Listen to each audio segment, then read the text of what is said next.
Hello दोस्तों, आप सभी का स्वागत है आपका अपना क्लास एसएस क्लास 2.0 में। तो चलिए आज हम लोग देखेंगे क्लास 10 साइंस बायोलॉजी का चैप्टर 2 श्वसन।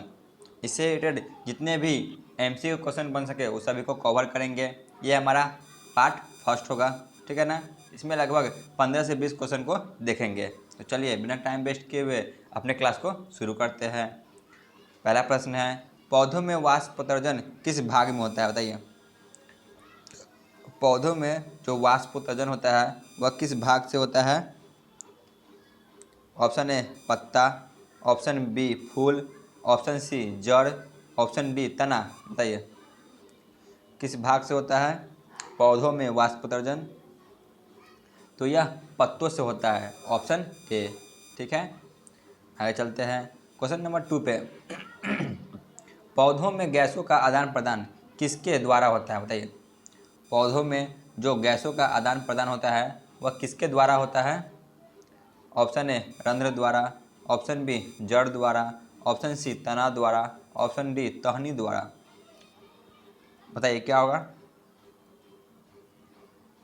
तो इसका सही जवाब होगा ऑप्शन ए, ये भी रंध्र द्वारा होता है, ठीक है ना। गैसों का आदान प्रदान रंध्र के द्वारा होता है, जो छोटे छोटे छिद्र होते हैं उसी के द्वारा होता है। आगे बढ़ते हैं क्वेश्चन नंबर 3। इथाइल अल्कोहल किस प्रकार के श्वसन में बनता है, बताइए। जो इथाइल अल्कोहल होता है वह किस प्रकार के श्वसन में बनता है? मोस्ट वीवीआई क्वेश्चन है, बताइए। ऐसे ही क्वेश्चन एग्जाम में पूछे जाते हैं। ऑप्शन ए वायवीय, ऑप्शन बी अवायवीय, ऑप्शन सी या दोनों, ऑप्शन डी इनमें से कोई नहीं। बताइए क्या होगा। तो इसका सही जवाब होगा ऑप्शन बी अवायवीय, ठीक है ना। आगे चलते हैं क्वेश्चन नंबर 4। श्वसन किस प्रकार की रासायनिक अभिक्रिया है, बताइए। श्वसन किस प्रकार की रासायनिक अभिक्रिया है? ऑप्शन ए उपचयन, ऑप्शन बी संयोजन, ऑप्शन सी ऊष्माक्षेपी, ऑप्शन डी ऊष्माशोषी। बताइए श्वसन किस प्रकार की रासायनिक अभिक्रिया है? तो श्वसन उपचयन अभिक्रिया है, ठीक है ना। यह भी मोस्ट वीवीआई है, प्रीवियस ईयर क्वेश्चन है। प्रीवियस ईयर क्वेश्चन में ये क्वेश्चन आया हुआ है।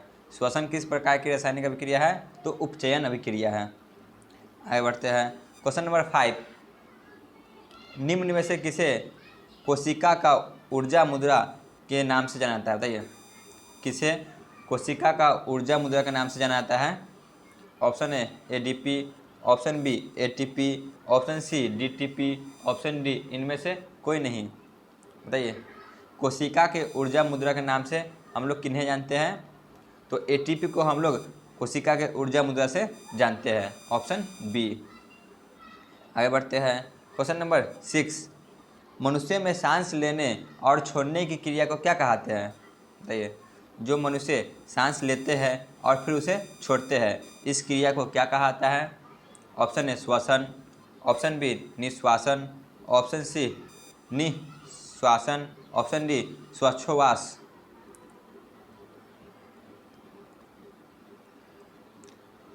तो उसे कहता है श्वासोच्छ्वास, ठीक है ना। सांस को लेने और छोड़ने की क्रिया को श्वासोच्छ्वास कहता है, option D.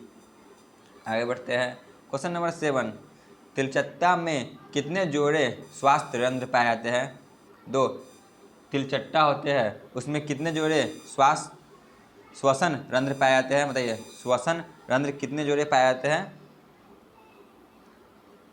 Option A 2, option B 10, option C 8, option D 16। बताइए श्वसन रंध्र कितने पाए जाते हैं तिलचट्टा में? तो कुल मिला के 10 पाए जाते हैं, ऑप्शन बी। आगे बढ़ते हैं क्वेश्चन नंबर 8। पायरुवेट के विखंडन से कार्बन डाइऑक्साइड जल और ऊर्जा देता है, यह क्रिया कहाँ होती है, बताइए। यह क्रिया कहाँ पर होती है? ऑप्शन ए कोशिका द्रव्य में, ऑप्शन बी माइटोकॉन्ड्रिया में, ऑप्शन सी हरित लवक में, ऑप्शन डी केंद्रक में। तो यह अभिक्रिया माइटोकॉन्ड्रिया में होती है, ऑप्शन बी। आगे बढ़ते हैं क्वेश्चन नंबर 9।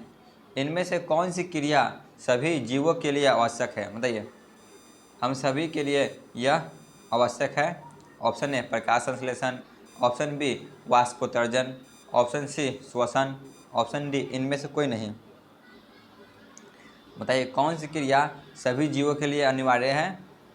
तो श्वसन, जो कि सभी जीवों के लिए अनिवार्य है, ऑप्शन सी।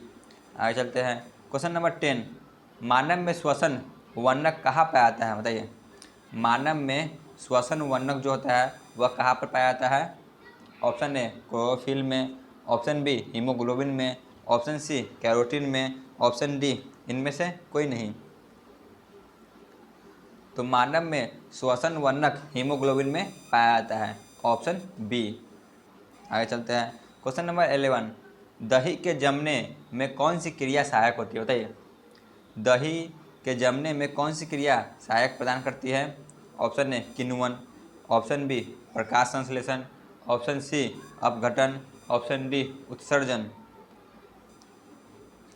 तो दही को जमने में किण्वन प्रक्रिया सहायक बनाती है, ऑप्शन ए।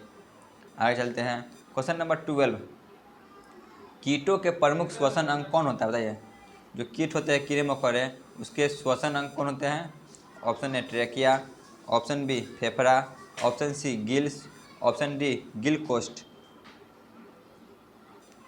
तो कीटों के प्रमुख श्वसन अंग होते हैं ट्रेकिया, ऑप्शन ए। आगे बढ़ते हैं, क्वेश्चन नंबर 13, एटीपी में फॉस्फेट की संख्या कितनी होती है? बताइए जो एटीपी होती है उसमें फॉस्फेट की संख्या कितनी होती है? Option A 1, option B 2, option C 3, option D 4। बताइए क्या होगा? फॉस्फेट एटीपी में फॉस्फेट की संख्या 3 होती है, ऑप्शन सी। आगे बढ़ते हैं, क्वेश्चन नंबर 14, मछली का मुख्य श्वसन अंग कौन होता है? बताइए जो मछली होता है उसका मुख्य श्वसन अंग कौन होता है? Option A trachea, option B फेफड़ा, option C gills, option D gill कोष्ठ। तो मछली का होता है श्वसन अंग गिल्स, ठीक है ना, ऑप्शन सी। इसी के जरिए मछली पानी में भी श्वास ले पाते हैं। आगे बढ़ते हैं, क्वेश्चन नंबर 15 जो कि आज के क्लास का अंतिम प्रश्न है। स्टोमेटा पौधों के किस अंग में पाया जाता है? बताइए जो स्टोमेटा होता है वह पौधे के किस अंग में पाया जाता है? ऑप्शन ए जड़ में, ऑप्शन बी पत्ती में, ऑप्शन सी तना में, ऑप्शन डी इनमें से कोई नहीं।